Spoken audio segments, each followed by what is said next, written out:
प्राचीन समय की कहानी है ये।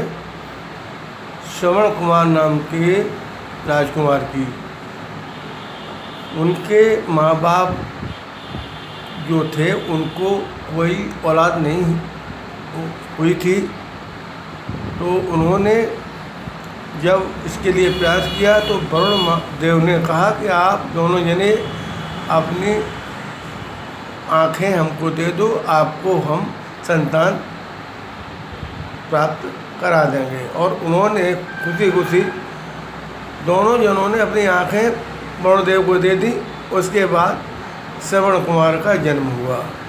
जब वो अंधे हो गए तो लोग कमज़ोर समझ के संपत्ति पर कब्जा करने लगते हैं, तो उनके संपत्ति पर भी लोगों ने कब्जा किया।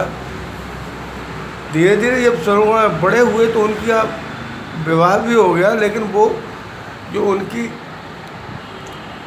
बहू आई थी, घरवाली थी, वो बहुत दुष्ट प्रकृति की, क्या चांडाल प्रकृति की थी वो। तो वो बिल्कुल सेवा करना नहीं चाहती थी अपने सास ससुर की। श्रवण कुमार ने कहा कि भाई सेवा तो करना पड़ेगी, तो उनके माँ बाप ने कहा हमें खीर मिल जाए तो ज़्यादा अच्छा रहेगा। तो श्रवण कुमार ने कहा कि एक दिन की बात क्या है, हम तो आपको रोज़ाना खीर खिलाएंगे। तो वो दुष्ट जो चांडाल प्रकृति की औरत थी श्रवण कुमार की, वो एक कुमार के यहाँ गई कि 2 मुँह की हमें हांडी बना दो और एक ही मुँह रहे और 2 उसमें हांडी हो। कुमार ने मना कर दिया। फिर उसने एक अपनी सहेली के मार्फत उसके पति से घड़े के अंदर 2 मटकी बनवाई और घड़े का एक ही मुंह था। तो एक में क्या करती थी वो चावल और मट्ठा डालती थी, एक में दूध और चावल डालती थी। दूध चावल की खीर तो वो श्रवण कुमार को खुद खाती थी, और जो मट्ठे की जो चावल थे वो श्रवण कुमार के माता पिता को खिलाते थे। 12 साल हो गए इसी क्रम को दोहराते दोहराते। श्रवण कुमार अपनी स्त्री पर विश्वास करता था।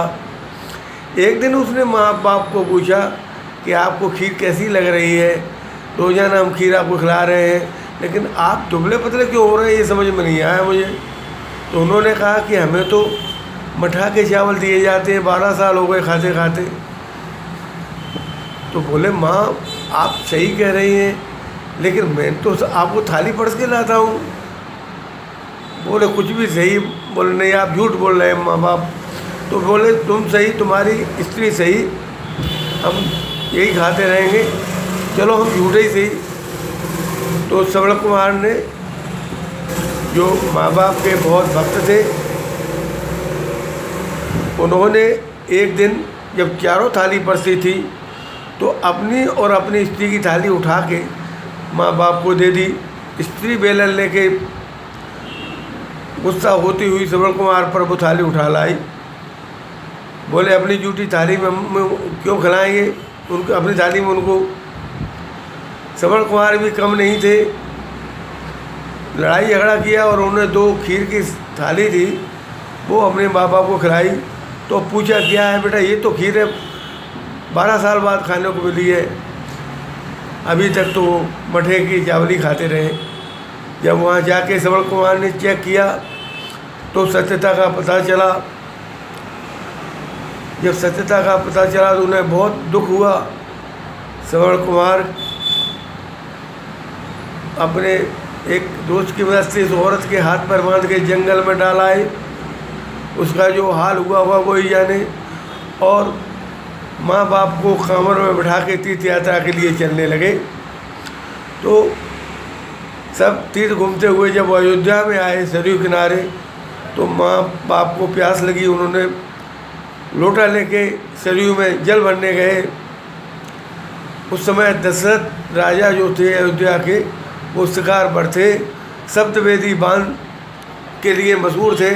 उन्होंने आवाज़ सुनी और हरण को देखा, तो हरण को समझ करके तीर चला दिया। वो तीर श्रवण कुमार के लग गया। जब उन्होंने देखा अरे ये तो मेरा भांजा है, भांजे को मारना कितना बड़ा पाप होता है, और ये मेरे से हो गया।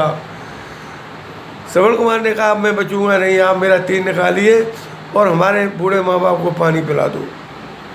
जब राजा दशरथ गए अपनी बहनों को पहचाना और बोले नहीं तो उनने पानी नहीं पिया। बोले बोलो तो उनने सारी कथाएँ बताई।